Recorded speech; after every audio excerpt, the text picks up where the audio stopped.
영국의 신학자이면서 작가였던 존 버년, 우리한테 익히 잘 알려진 분입니다.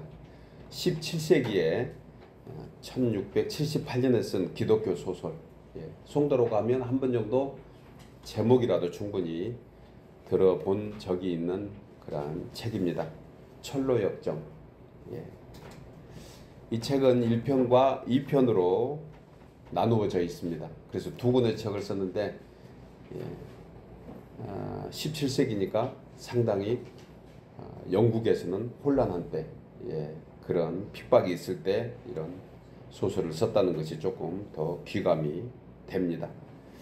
1편은요, 크리스찬이 전도자라는 사람을 만나서 천국 가는 길을 알게 되고 또 그 길을 걷겠다고 작심하고 가는 길에 온갖 어려움과 또 시련이 있지만 그것을 견뎌서 결국 천성에 도착하는 그러한 내용으로 되어 있습니다.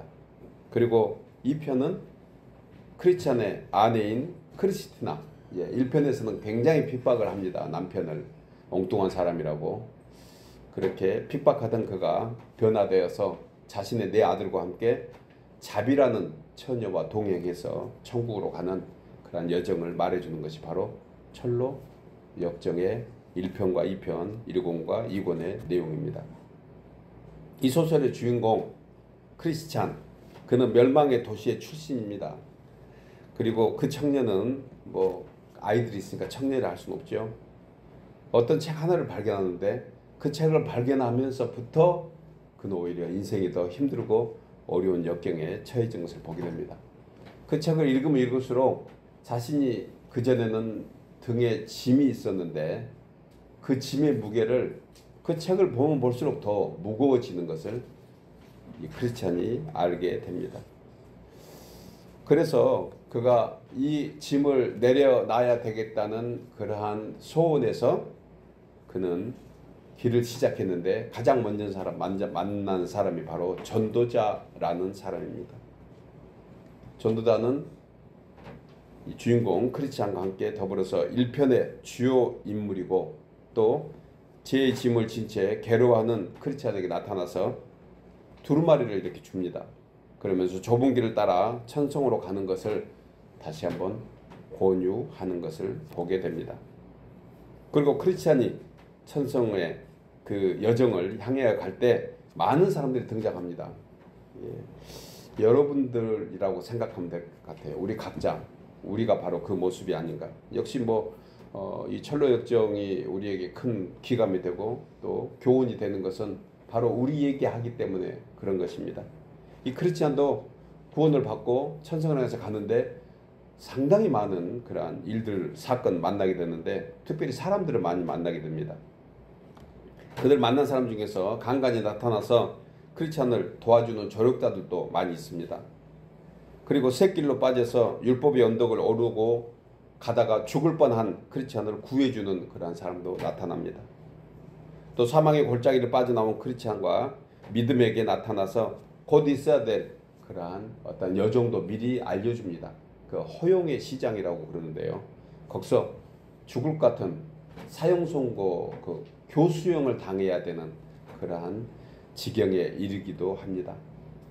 그러면서 크리스찬은 이 여정에서 믿음이라는 동행자를 만났지만 허영의 시장에서 그야말로 누명을 쓰고 교수형, 화형을 당하는 위기를 당하기도 하지만 아무튼 구원을 받습니다. 이후에 수다쟁이도 만납니다. 거짓 재판관도 만나고요. 그래서 사형원도까지 받게 됩니다. 그 후 변덕쟁이, 세속의 현자, 또 해설자, 또 어수룩이라는 사람도 만나고요. 게으름이라는 사람도 만납니다.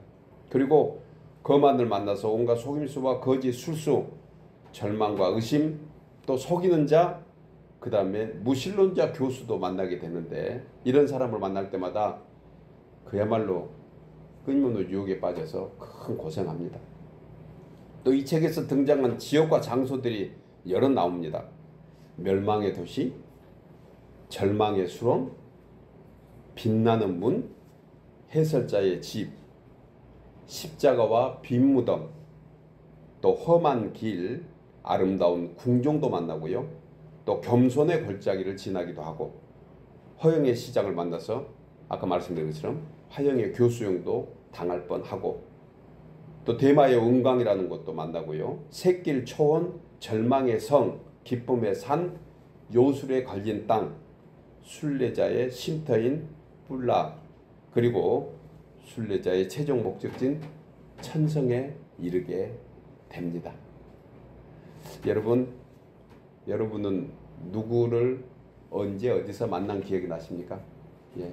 믿음의 여정 가운데 이런 모든 장소, 이런 모든 사람, 이런 대상들은 거의가 다 만나고 그리고 다 지나오기도 했을 것입니다. 책에서 크리스찬은 천성에 도달할 때까지 여러 시련을 겪게 되지만 결국 이를 모두 극복하고 천성에 도착합니다. 그리고 영원한 생명을 얻게 되는 것이 소설의 줄거리입니다. 주인공 크리스찬이 최종 목적지인 천성에 이르기까지 그야말로 험난한 그러한 고난의 길, 생명의 유업을 받는 그러한 좁은 길을 지나게 된다는 사실이 철로 역정이 우리에게 주는 교훈입니다. 그저 앉아서 천국이 우리에게 다가오는 것은 아니라는 사실입니다.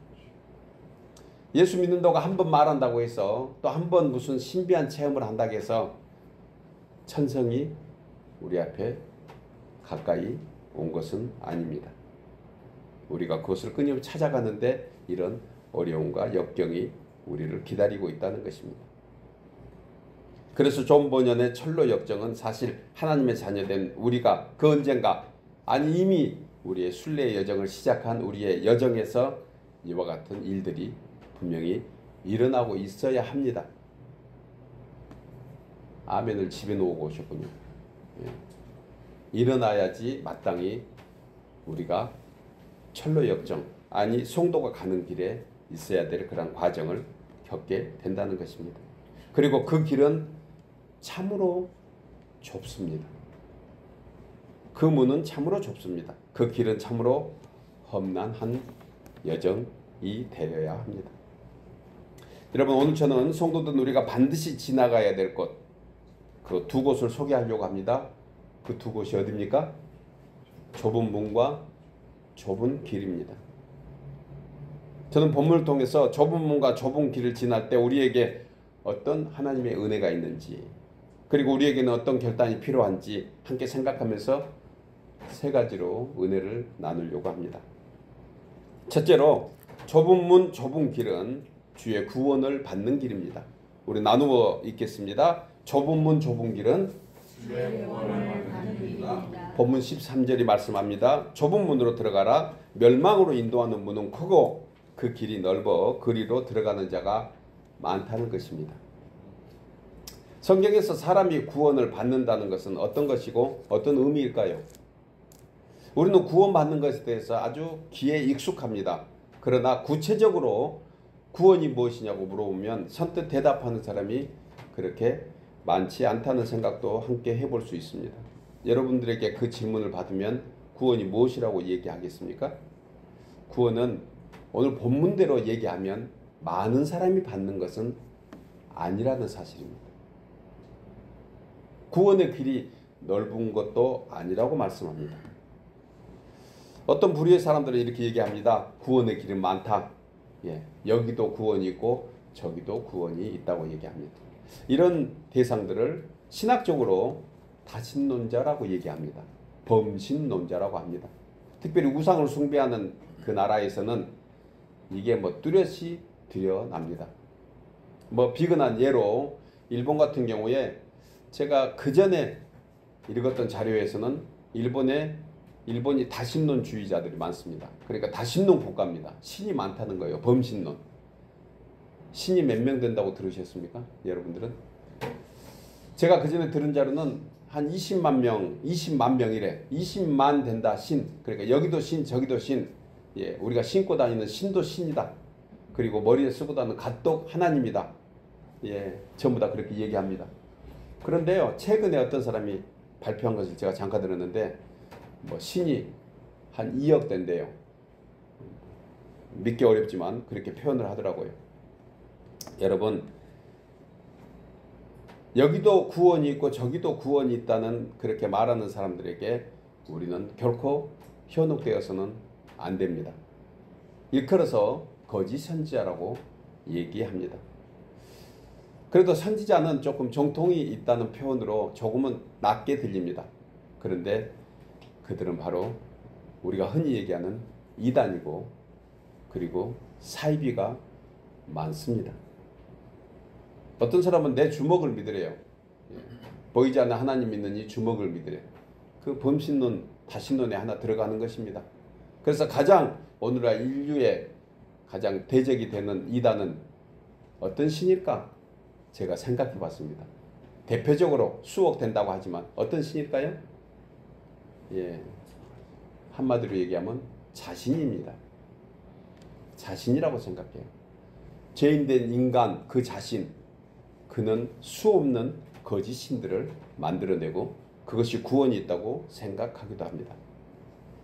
이것도 구원의 길이고 저것도 구원의 길에 이르라는 그러한 생각들, 여러분, 이것은 아닙니다. 우리는 오직 전능하신 하나님 그 한 분만이 우리를 구원하시고 예수님을 통해서 그분께 가는 줄 믿으시기 바랍니다. 그런데 사실 저들은 처음부터 인류를 그렇게 속여왔고 또 여전히 우리 인간들을 속이고 있는 그러한 악한 영 사탄 마귀가 있다는 것이에요. 한마디로 사탄 마귀는 거짓말장애입니다. 속이는 자입니다. 따라서 거짓을 이길 수 있는 것은 여러분 마귀 곁에 가지 않아야 됩니다. 그러기 위해서 우리 스스로 할 수 있는 것은 없습니다. 마귀 곁에 가지 않도록 사탄 마귀의 유혹을 받지 않도록 진리 대신은 예수님 붙잡고 있으면 바로 우리가 진리의 은혜 안에 있게 된다는 것이에요. 왜냐하면 진리는 거짓의 정체를 드러내는 능력이 있습니다. 보여줍니다. 빛이 어두움을 드러내듯이 진리는 거짓을 밝히고 그리고 진리 안에서 살 수 있는 길을 열어주십니다. 그러므로 사람이 구원을 받는 길은 2000년 전 예수님께서 십자가에서 행하신 것을 믿는 것 그것만이 유일한 길입니다. 다른 길이 없습니다. 너무 자주 들어서 그 길은 알고 있다고요? 아는 것에 멈춰서는 안 됩니다. 끊임없이 그 길을 걸어 나가야 합니다. 이것이 영원전부터 언약된 진리입니다. 그래서 바울은 고린도 교회 성도들에게 십자가의 진리가 멸망하는 자들에게는 미련한 것이다. 여기도 구원이 있고 저기도 구원이 있다 하는 자들에게는 그 십자가의 십자가의 길이 아무것도 아닌 것처럼 그들에게는 들려올지 모르지만 구원을 받는 우리에게는 무엇이다 했죠? 하나님의 능력이다. 하나님의 약속인 것입니다. 여기서 중요한 것은 이 구원이 현재 진행형이라는 사실이에요. 현재 진행형. 과거에 구원받았다고 믿고 그걸로 끝나는 것도 아닙니다. 미래에 구원받겠다고 예정한 것도 아닙니다. 현재 내가 구원을 받는 사람으로 믿고 있는가? 무슨 말입니까? 아직 예수를 알지 못하고 듣지 못한 사람에게 여러분 구원을 받은 기회가 남아있다는 그러한 은혜로운 메시지이기도 하지만 사실 구원을 받은 우리들은 현재 내가 그 구원을 확신하고 있는가가 더 좋은 것입니다. 더 확실한 것입니다. 여러분 예수를 구주로 영접한 성도로 할지라도 천국에 이르는 그날까지 믿음을 지키면서 좁은 길 좁은 문을 향하여 믿음의 여정을 끝까지 걷는 그 사람만이 구원을 완성할 수 있다는 사실을 붙잡으시기 바랍니다. 그래서 많은 사람들 중에 우리도 그 언젠가 다 육신의 탈을 벗을 때 흔히 얘기하는 임종을 맞이할 때 여러분 그때가 가장 영적인 싸움이 가장 이렇게 치열하다고 그럽니다. 그때 옆에서 가족들이 기도해주고 찬송합니다. 주의 목자가 가서 하나님께 기도하며 또 그 영혼을 위해서 간구해야 될 이유가 무엇입니까? 그때가 사탄 마귀가 성령과 더불어서 대적하며 그 영혼을 지옥의 불로 끌고 가려고 악을 쓰고 달라들고 있기 때문에 그렇다는 것이에요. 어떤 사람이 간증하는 거 들어보시면 대부분 그렇습니다. 그 임종을 맞이할 때 그 사람이 그 죽음에서 깨어나는 그러한 후 간증을 한 것인데 그때가 밑에서는 악한 마귀, 악한 영들, 사탄 마귀, 귀신들이 그 다리를 붙잡고 지옥으로 끌고 가고 그 다음 위에는 천군 천사들이 붙어서 그 몸을 끌어 천국으로 가려고 하는 그러한 그야말로 치열한 전쟁이었다는 고백을 우리가 듣게 됩니다. 저도 사실 그 지경에 이른 적은 없습니다. 뭐 인생이야 그 한 번 그런 지경에 이르게 될 것입니다. 그런데 성경에 보면 그와 같은 일은 분명히 죽음을 맞이하는 때가 아니라 하더라도 우리에게 끊임없이 일어나고 있다는 사실입니다. 우리는 그런 도전을 끊임없이 받게 됩니다. 때로도 우리 삶 속에서 그리스도의 손, 하나님의 손, 예수님의 은혜의 손을 놔버리면 우리는 지옥 생활하는 것밖에 없습니다. 그러나 어렵고 힘들지만 끝까지 주님 손 붙잡고 주님과 함께 가고자 하는 그 사람에게는 그때부터 그 마음에 그 삶에 천국이 임하게 되는 줄 믿습니다. 여러분, 구원받는 믿음에 관하여 성경 사전에서는 이렇게 정의합니다. 신앙의 대상을 전적으로 신뢰하는, 그래서 전인격적인 그러한 행위가 따라야지 그것이 믿음이다. 단순히 듣고 알고 있는 것 그것만이 믿음이 아니다. 예수 그리스도를 삶의 주인으로 인정하고 삶의 방향을 그분께 향하고 그분과 함께 살아가는 것, 그것이 바로 믿음이라고 정의를 합니다. 공감하십니까? 여러분, 이것이 바로 구원의 정의입니다. 사람이 구원의 길로 가는 것은 쉬울까요? 멸망의 길로 가는 것이 더 쉬울까요? 본성적으로 죄의 성품을 가지고 있는 인간은 멸망의 길로 가는 것이 훨씬 쉽습니다. 물이 가만히 놔두면 낮은 곳으로 흘러가는 것처럼 당연한 인간의 죄성은 그 본성을 따라 살게 되면 가는 곳마다 다 죄의 씨앗이 뿌리게 된다는 것입니다. 그래서 인간은 그냥 본성대로 살면 그 자체가 죄입니다. 알지 모르고 느끼지 못하고 깨닫지 못해서 그런지 그 자체가 죄라는 것을 우리는 생각합니다. 그래서 사람들은 넓은 길로 그냥 쉽게 가는 것입니다.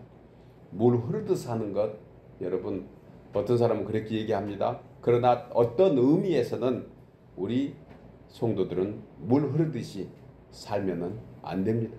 우리는 세상을 역류해서 세상을 뒤로 하고 오직 좁은 길, 좁은 문이지만 우리의 힘과 정성과 뜻을 다해서 몸부림치듯 주님께 나가야 하는 것입니다. 중요한 것은 육신적인 일에만 파묻혀 영적으로 무관심하다면 그것이 바로 사람이 많이 가는 넓은 멸망의 길로 가고 있다는 사실을 알아야 합니다. 예수님은 마태복음 16장 24절에서 누구든지 나를 따라오려거든 자기를 부인하고 자기 십자가를 지고 나를 따를 것이라고 했습니다. 자기를 부인하고 자기 십자가를 지는 것이 좁은 문, 좁은 길로 가는 믿음의 결단인 줄 믿습니다. 토마스 아켄퍼스는 자신의 저서에서 내면을 향한 유익한 권면이라는 그러한 제목으로 이런 내용을 얘기합니다. 십자가에 구원이 있고 생명이 있고 적들이 우리를 해치지 못하게 하는 보호가 있고 천국의 향기가 있고 마음의 힘이 있고 영혼의 기쁨이 있고 고귀한 덕이 있고 완전한 거룩이 있다. 여러분, 보배 같은 말 아닙니까? 십자가 안에 이 모든 것이 담겨 있다는 것이에요. 한 주간 십자가의 이런 귀한 맛을 체험하는 우리 모두 되기를 소원합니다. 그는 십자가 외에는 어디도 영혼의 구원이 없고 신앙의 맛이 없다는 겁니다. 그래서 우리 자신을 부인하는 것 그 자체가 좁은 문이 되고 좁은 길이 됩니다.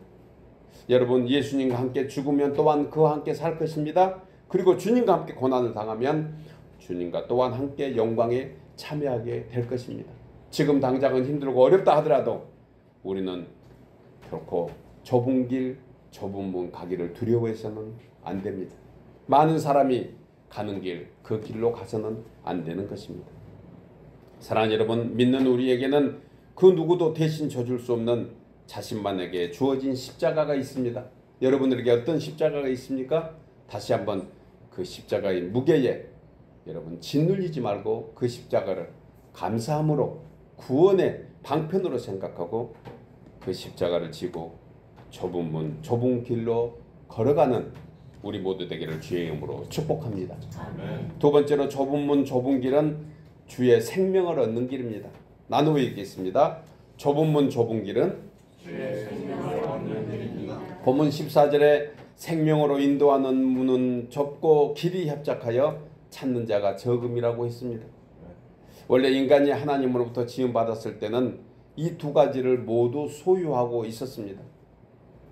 그래서 첫사람 아담의 불순종으로 인해서 이 모든 것이 없어졌다는 사실을 우리는 너무 잘 압니다. 생명이 반으로 나누어진 것입니다. 여러분, 이것이 곧 육은 살았지만 영이 떠났다는 얘기가 바로 그렇다는 거예요. 아담에게 하나님이 약속하셨습니다. 언약을 말씀하셨습니다. 저 실과를 먹는 자는 정령 죽으리라. 그래서 어떤 성도가 질문합니다. 그러면 아담은 죽었습니까? 여러분, 죽었나요? 그렇습니다. 아담은 영적으로는 죽었습니다.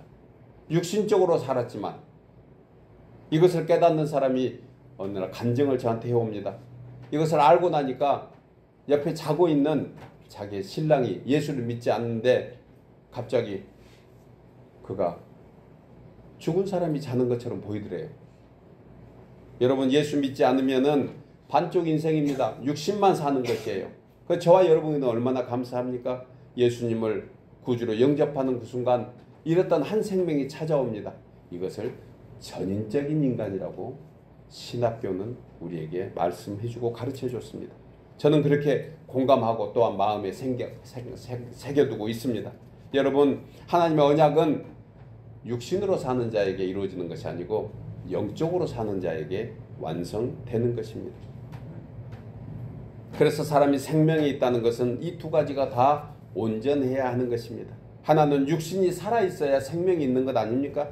또 하나는 영적으로 살아서 생동감이 있어야지 그 사람이 곧 생명이 된다는 것입니다.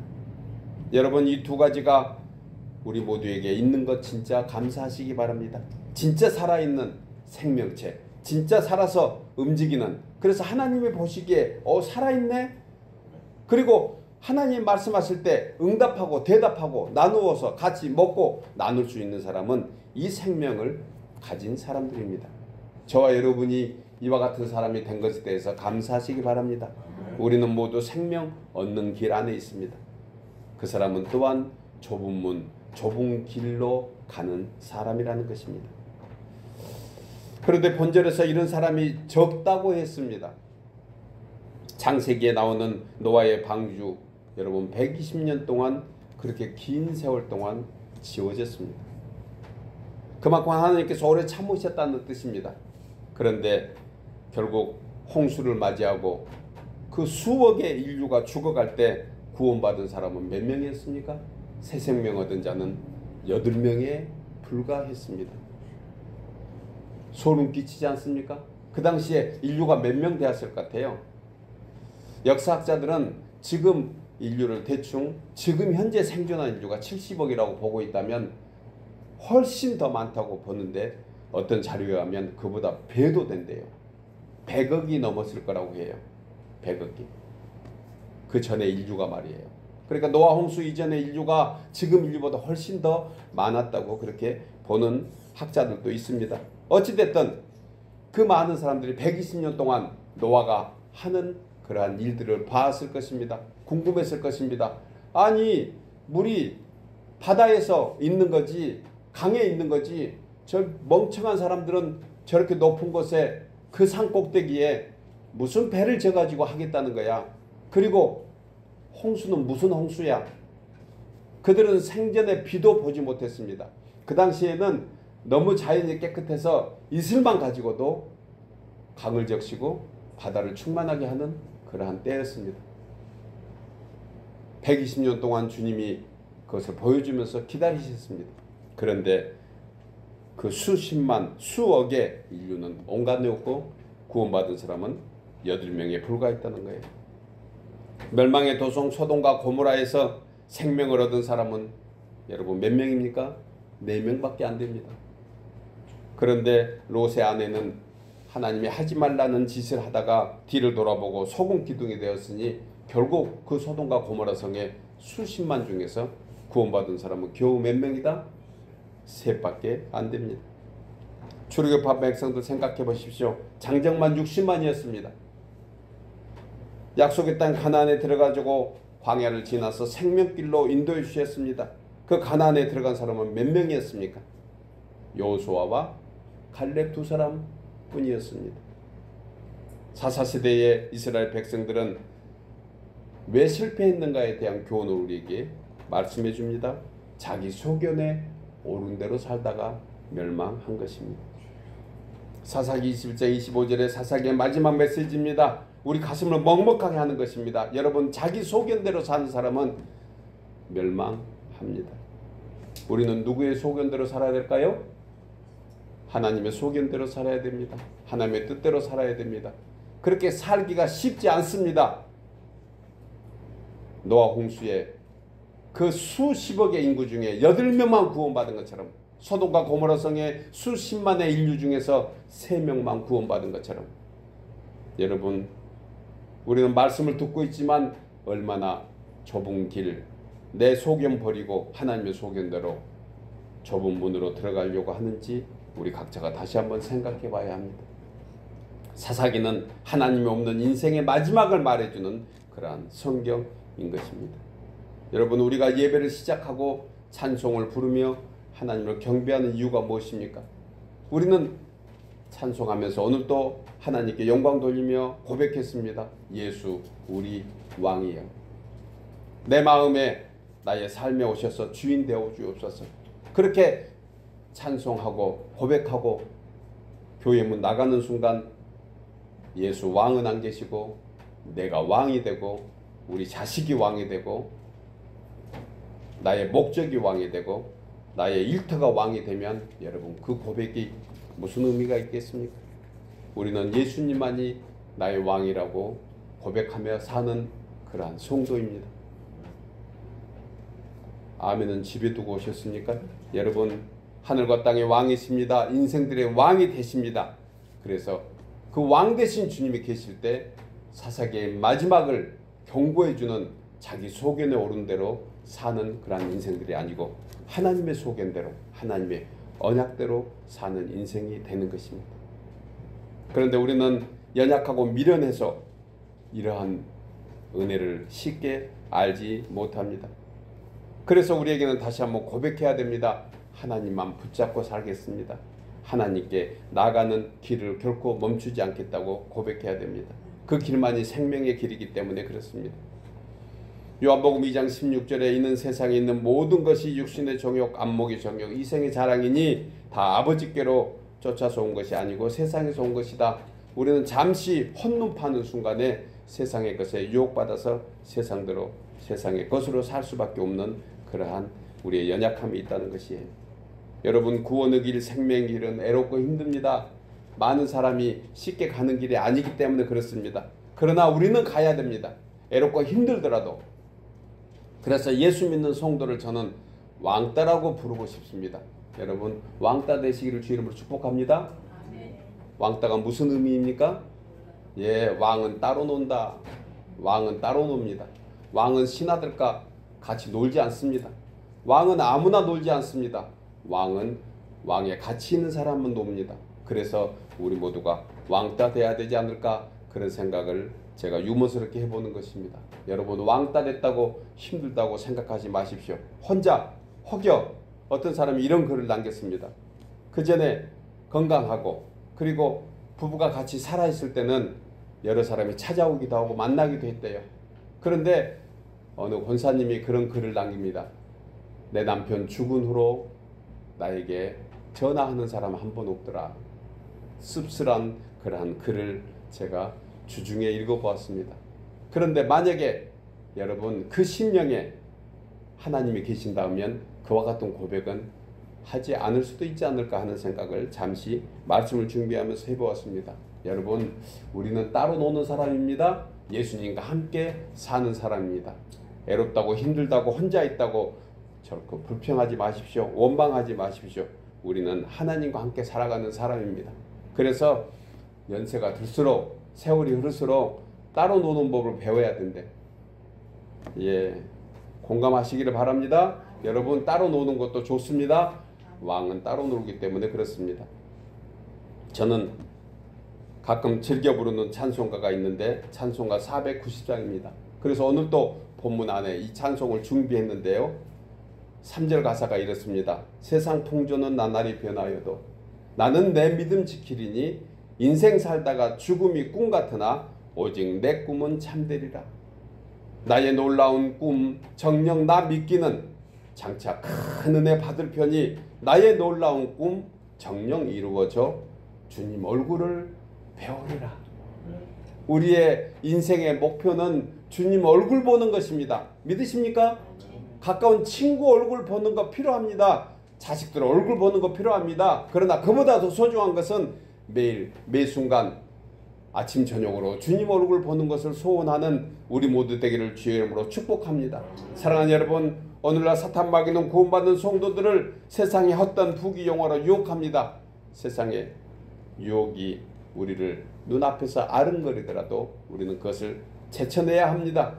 첫사람 아담 때와 같이 미혹하는 그때 그 먹지 말라고 하는 그 실과가 눈에 아른거려서 그것을 먹었던 실패한 아담이 아니고 우리 주님은 그보다 더 큰 영광을 위해서 3번의 마귀의 유혹을 받았지만 하나님 말씀으로만 승리했던 것처럼 오직 하나님의 말씀 안에서 생명의 문과 생명의 길에서 벗어나지 않겠다고 다짐하면서 살아가는 우리 모두 되기를 주의 이름으로 축복합니다.